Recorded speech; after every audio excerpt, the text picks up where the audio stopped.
दोस्तों यूट्यूबर्स पर बहुत बड़ा खतरा आ चुका है और अडानी जी ने ही बड़ा खतरा यूट्यूबर्स को दे दिया है और बहुत सारे लोगों के शायद चैनल भी डिलीट हो सकते हैं, ऐसा बोला जा रहा है। तो हुआ क्या है, 138 यूट्यूब वीडियोस और 83 इंस्टाग्राम पोस्ट को गवर्नमेंट ने ऑर्डर दिया है कि हटा लो।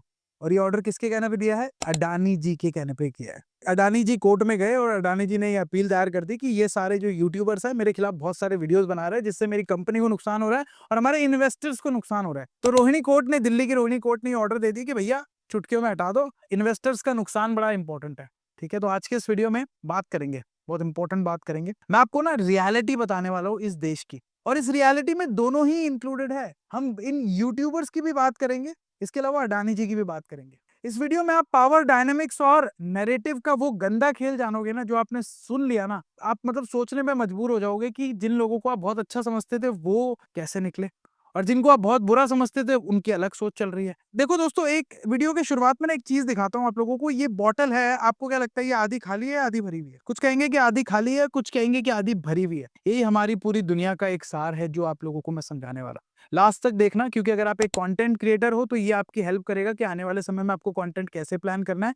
इसके अलावा अगर आप एक नॉर्मल व्यूअर हो तो भी समझना कि भैया आज की डेट में चीजें कैसे काम कर रही है, हमारे देश में एक डेमोक्रेसी में चीजें कैसे होती है, कैसे पावर का मिसयूज भी होता है और कैसे पब्लिक प्लेटफॉर्म्स का फायदा भी उठाया जाता है। वो सारी चीज आप लोगों को समझाएंगे। बट पहले स्टोरी तो आप लोगों को पता लग गई, न्यूज तो आप लोगों को पता लग गई कि भाई गवर्नमेंट ने ऑर्डर दे दिया है और अडानी जी के कहने पे दिया है। अडानी जी का कहना है भाई मेरे इन्वेस्टर सबसे इंपॉर्टेंट है और उनका पैसा डाउन हो रहा है, उनका पैसा लॉस में जा रहा है, तो ये सारे वीडियोस हटा दो। कोर्ट ने भी बोला कि भाई चलो नोटिस भेज दो और इमीडिएट नोटिस भेज दो, 36 घंटे का टाइम दे दो कि भाई हटा दो। सामने वाले की दलील भी नहीं सुनी। जब नोटिस भेजा जाता है तो सामने वाले की भी तो बात रखी जाती है। तो यहाँ पे कोर्ट ने इन सब की बात नहीं सुनी, कोर्ट ने ऑर्डर ही दे दिया कि भैया हटा लो, वरना कॉन्सिक्वेंसेस फेस करने पड़ेंगे आप लोगों को। कॉन्सिक्वेंसेस क्या फेस करने पड़ेंगे कि हो सकता है इनके चैनल पे स्ट्राइक मरवा दे। गवर्नमेंट के पास राइट होता है कि अगर गवर्नमेंट को कुछ लगता है जिससे देश के हित में खतरा हो तो गवर्नमेंट मेटा और यूट्यूब को ऑर्डर देके स्ट्राइक भी पड़वा सकती है, ये ऑप्शन रहता है। ठीक है, लेकिन उसके लिए गवर्नमेंट को भी जस्टिफाई करना पड़ेगा कि आप जो कर रहे हो वो सही है या नहीं है। ऐसा नहीं कि किसी का भी वीडियो उठा के हटवा दिया। दादागिरी नहीं चल रही है सिस्टम में, हर तरीके से एक काम होता है, वो सिस्टम फॉलो गवर्नमेंट को भी करना पड़ेगा और लोगों को भी करना पड़ता है। तो ये तो बात हो गई न्यूज की। अभी ना आपको एक कहानी सुनाता हूं जिससे आपको नैरेटिव का खेल पता लगेगा। नैरेटिव का क्या खेल है दोस्तों? आप जब भी ना ध्रुव राठी का चैनल देखेंगे, अच्छे वीडियोस बनाते हैं। आकाश बैनर्जी का चैनल देखेंगे, ये भी अच्छे वीडियोस बनाते हैं। न्यूज लॉन्ड्री देखेंगे, द वायर देखेंगे, रवीश कुमार देखेंगे। रवीश कुमार को तो I was preparing for MBA 2015 के समय से मैं इनको देखा करता हूँ। एनडीटीवी में जब काम करते थे, बहुत अच्छे पत्रकार है। एनडीटीवी से निकल के अभी अपना इंडिपेंडेंट यूट्यूब चैनल चला रहे, 14 मिलियन सब्सक्राइबर हो गए, सबको नोटिस आए हैं। मैं आप लोगों को ये समझाना चाहूंगा कि जब भी आप इस तरीके के चैनल्स देखेंगे ना, आपको एक पैटर्न कॉमन नजर आएगा। वो ये पैटर्न होगा दोस्तों कि ये जो सारे लोग हैं ना, ये गवर्नमेंट की हमेशा कुछ ना कुछ बुराई निकालते हैं। मतलब गवर्नमेंट सही भी होगी तो कुछ ना कुछ इनकी बुराई ये निकाल लेंगे। मैंने अभी आपको क्या बताया, देखने का नजरिया होता है, कुछ खाली बोलेंगे कुछ भरा बोलेंगे, दोनों ही सही होते हैं। तो इस तरीके के लोगों को जनरली लेफ्टिस्ट बोला जाता है। लेफ्टिस्ट कौन लोग होते हैं दोस्तों? जो रूलिंग गवर्नमेंट के अगेंस्ट काम करते हैं। रूलिंग गवर्नमेंट हमारे देश में अभी बीजेपी की है, तो लेफ्टिस्ट ये जो लोग हैं इनको रूलिंग गवर्नमेंट में कुछ ना कुछ कमी नजर आती है, जो कि अपने आप में कोई बुरी चीज नहीं है दोस्तों, ये एक अच्छी चीज है। एक हेल्दी डेमोक्रेसी में लेफ्टिस्ट लोगों का रहना भी बहुत जरूरी होता है। अगर सारे के सारे लोग गवर्नमेंट की तरफ आ जाएंगे तो गवर्नमेंट इतनी चौड़ में आ जाएगी कि वो कुछ भी कर सकती है। तो कुछ ना कुछ लोगों का रहना भी जरूरी है जो गवर्नमेंट के अगेंस्ट भी बोले, लेकिन जो भी बोले उन सबका एक फैक्ट होना चाहिए। अपनी तरफ से कोई चीज मन से बना के ना बोले जिससे किसी को नुकसान हो। ये बहुत इंपॉर्टेंट चीज है सुनने की, और ये इंपॉर्टेंट क्यों है आपको आने वाले वीडियो में समझ आएगा। इसके उलट दोस्तों, अगर आप देखते हो गोदी मीडिया को, जिनको लोग गोदी मीडिया भी बोलते हैं, लेफ्टिस्ट लोग, बाकी की मीडिया जो गवर्नमेंट की तारीफ कर देती है उनको ये गोदी मीडिया बोल देते हैं। गोदी मीडिया कौन है? जो हमारी मेन स्ट्रीम मीडिया है, जैसे न्यूज चैनल्स वगैरह हो गए, जो गवर्नमेंट के साथ रहते हैं, गवर्नमेंट का सपोर्ट करते हैं, उनकी पॉलिसीज वगैरह बताते हैं।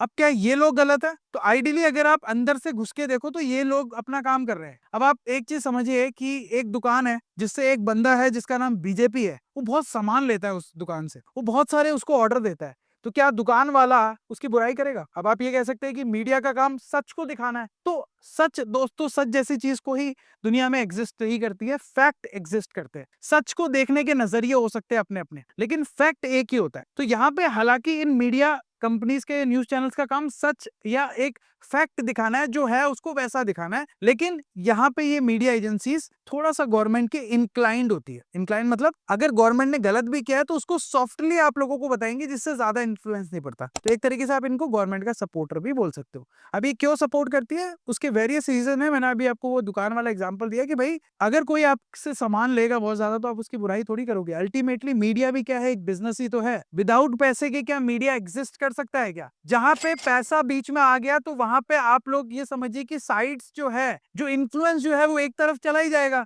जो आपको पैसे दे रहा है आप उससे ज्यादा इंक्लाइंड होंगे। लेकिन दूसरी तरफ क्या आप ये कह सकते हो कि ये सारे जो लोग हैं वो ऑपोजिशन के साथ है? क्योंकि ये सारे लोग जो लेफ्टिस्ट वाले लोग हैं वो कौन सी बात बोल रहे हैं, जो ऑपोजिशन बोल रहे हैं। तो कहने वाले लोग तो ये भी कह सकते हैं कि भाई आकाश बनर्जी वीडियो बनाता तो हो सकता है वो कांग्रेस से पैसे लेता होगा, या अगर एबीपी वाले वीडियो बनाते तो हो सकता है वो बीजेपी से पैसे लेते होंगे, या जो भी गोदी मीडिया जितने भी है। तो मेरा कहने का मतलब है कि नरेटिव जो है, नरेटिव का मतलब होता है कहानी को कहने का तरीका, कहानी को सेट करने का तरीका। वो हर इंसान का अपना अपना हो सकता है और उसमें उसके खुद के हित भी छुपे रहते हैं। तो सच एक्चुअल में क्या है वो आपको समझदार बन के डिसाइड करना है। किसी की भी बात को ब्लाइंडली नहीं सुनना है। ये नैरेटिव का जो गंदा खेल है और ये जो सच है वो आपको समझना पड़ेगा। अब आप कह सकते हैं कि प्रवीण भाई ये कौन सी बातें शुरू कर दी, हम तो अडानी वर्सेस यूट्यूबर्स की बात कर रहे थे। तो ये कहानी मैं आप लोगों को इसलिए बता रहा था कि जो अभी अडानी ने नोटिसेस भेजे हैं, अडानी ने वो नोटिसेस ऐसे ही तो नहीं भेज दिए, क्योंकि अडानी भी सिस्टम के अंदर है और हमारी जो डेमोक्रेसी का सिस्टम है उससे बढ़कर तो कोई भी इंसान नहीं है, बिलियनियर्स भी नहीं है। हालांकि जिनके पास पैसा है, जो रसूखदार लोग होते हैं, वो अपने हिसाब से चीजें करवा लेते हैं, लेकिन सिस्टम के ऊपर कोई नहीं जा सकता। अगर सिस्टम के ऊपर कोई जा सकता तो आज अमीर लोग कभी भी क्राइम करके जेल नहीं जाते। बट हमारे देश में ऐसे बहुत सारे केसेस हैं जहां पे अमीर लोगों ने क्राइम किया और आज वो जेल में है। तो सिस्टम सभी लोगों से ऊपर जरूर है, ये बात तो 100% सच है। ये जरूर हो सकता है कि सिस्टम को स्लो किया जा सकता है, थोड़ा मोल्ड किया जा सकता है, लेकिन सिस्टम को, जो हमारे देश की डेमोक्रेसी है, उससे बड़ा कोई नहीं हो सकता। ये एक सच है जो आपको मानना पड़ेगा। ठीक है, तो ऐसे में अभी अडानी जी ने जो नोटिसेस भेजे हैं वो आपको क्या लगता है कि उन्होंने एक ध्रुव का वीडियो देख लिया, आकाश बनर्जी का वीडियो देख लिया, ऐसे ही भेज दिया कि भाई ये मेरी बुराई कर रहा है, अब मैं इसके पीछे पड़ जाऊंगा?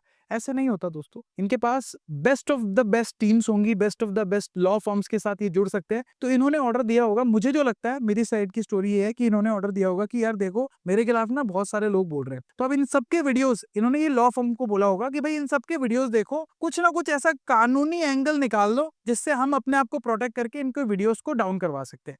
अब आइडली अगर आपके खिलाफ कोई बहुत सारी चीजें बोल रहा है तो आप तो यही चाहोगे ना वो वीडियोस हट जाए। अब वो सच है या झूठ है वो हर इंसान का अपना होता है, मैंने आपको बताया। तो आइडली ये तो यही चाहेंगे कि वो वीडियो हट जाए। तो इन्होंने best of the best firm को हायर किया। अब अडानी है, बिलियनर आदमी है, कुछ भी कर सकता है, तो यहाँ पे इन्होंने वीडियोस को जो है टेक डाउन करवा लिया। अब यहाँ पे बहुत सारे लोग सोच रहे होंगे कि इसका मतलब कि आज की डेट में जो जिसके पास पैसा है वो तो कुछ भी कर सकते हैं, बोलने की आजादी तो कुछ रही नहीं। दोस्तों आप लोगों को एक चीज बताना चाहूंगा कि ध्रुव राठी ने ना बहुत सारे वीडियोस मोदी के खिलाफ बनाए हैं, डायरेक्टली बनाए होंगे। मुझे याद है जब चुनाव चल रहे थे तो इसने मोदी के खिलाफ बहुत वीडियोस बनाए। अब इसमें कुछ सही गलत नहीं है, देखो हर इंसान का अपना नजरिया है, मैं आपको ऑलरेडी बता चुका हूँ। आप अगर आकाश बनर्जी को देखोगे ये भी खिलाफ बहुत सारे वीडियोस बनाते हैं, तो ऐसे में क्या उनको उस समय स्ट्राइक आ गई? नहीं आई ना। इन्होंने वीडियोस बनाना जारी रखा। इनफैक्ट ध्रुव का चैनल तो जब चुनाव थे उस समय बहुत तेजी से ग्रो हुआ, क्योंकि ये जो भी वीडियोस मोदी के खिलाफ बना रहा था ध्रुव, वो सारे अच्छे जा रहे थे। तब तो इस पे कोई स्ट्राइक नहीं आई। तब हमें सोचना चाहिए कि मोदी जी स्ट्राइक क्यों नहीं मरवा रहे, क्योंकि मोदी जी तो प्राइम मिनिस्टर है, वो तो कुछ भी कर सकते हैं।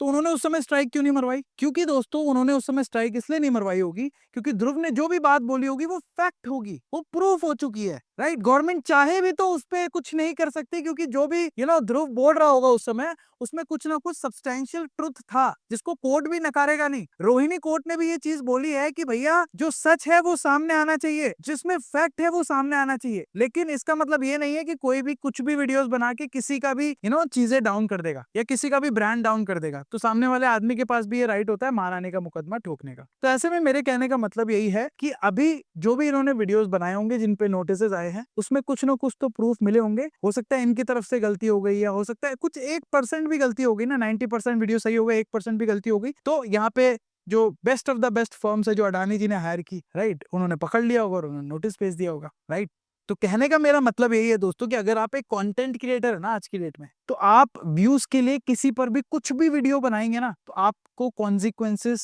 का सामना करना पड़ सकता है। आज से 15 साल पहले, 20 साल पहले यूट्यूब को कोई नहीं पूछता था, लोगों को शायद पता भी नहीं था यूट्यूब होता क्या है, इन्फ्लुएंस की तो दूर की बात है। लेकिन आज की डेट में YouTube is very influential platform. तभी तो आमिर खान जैसा बंदा 100 करोड़ की डील छोड़कर यूट्यूब पर अपनी मूवी रिलीज कर रहा है। इसका मतलब समझ रहे हो कि कितना बड़ा प्लेटफॉर्म है ये। तो ऐसे में आज की डेट में जो भी आप वीडियोस बनाते हो वो फैल सकते हैं और उसका अपना एक इन्फ्लुएंस है। तो आज की डेट में जो भी बनाए बहुत सारी रिसर्च करके बनाए। अगर आपको किसी से ऐतराज है, अगर आप लेफ्टिस्ट है, तो वीडियो जरूर बनाए, लेकिन मेक श्योर कि उन वीडियोस पर कोई आंच ना आने पाए। इसके लिए आप सारी अपनी रिसर्च करें, सारे प्रूफ्स अपने पास रखें। अगर आप ऐसे ही किसी के खिलाफ कुछ भी बोल दोगे तो फिर तो दोस्तों आपको कॉन्सिक्वेंसेस का सामना करना पड़ सकता है। लेकिन एक सच ये भी है दोस्तों, पावर डायनेमिक्स का एक बहुत फेमस कोट है कि power tends to corrupt and absolute power corrupts absolutely. मतलब अगर आपके पास एब्सोल्यूट पावर है तो आप चीजें अपने हिसाब से कर सकते हो, बट अगेन सिस्टम के ऊपर कोई नहीं जा सकता। इन्होंने भी जो नोटिस भेजे होंगे उन पे भी कुछ इनके पास प्रूफ होंगे तभी भेजे होंगे। अगर ऐसा नहीं होता तो जब मोदी जी के खिलाफ जब चुनाव के समय अगेंस्ट पे वीडियो बन रहे होते तो उस समय गवर्नमेंट भी बीजेपी की थी, तो अगर ऐसा होता तो गवर्नमेंट सभी पूरा यूट्यूब ही बैन करवा सकती। इतनी भी पावर गवर्नमेंट के पास होती है, लेकिन गवर्नमेंट ऐसा करेगी नहीं क्योंकि गवर्नमेंट को पता है डेमोक्रेसी है। अगर हमने ऐसी कोई काम कर दिया तो आने वाले समय में वो हम पे बैकफायर कर सकता है। गवर्नमेंट को भी दोस्तों सोचना पड़ता है और आपको भी सोचना पड़ेगा बनाने से पहले। कुछ भी ना बनाए, अगर आप गवर्नमेंट के अगेंस्ट भी बना रहे हैं, किसी भी इंसान के अगेंस्ट बना रहे हैं, तो प्रूफ होना बहुत जरूरी है, वरना कोर्ट के कॉन्सिक्वेंसेस का सामना भी आपको करना पड़ सकता है। और जो मैंने बताया वही सच है, इसी तरीके से चीजें काम करती हैं। अब आप मुझे बताइए आपको कौन सही लगता है, लेफ्टिस्ट या राइटिस्ट? आप कमेंट बॉक्स खुला है, मुझे बताना आप किसके साथ है। और इस तरीके के वीडियोस के लिए चैनल को सब्सक्राइब करना, बेल आइकन को प्रेस करना।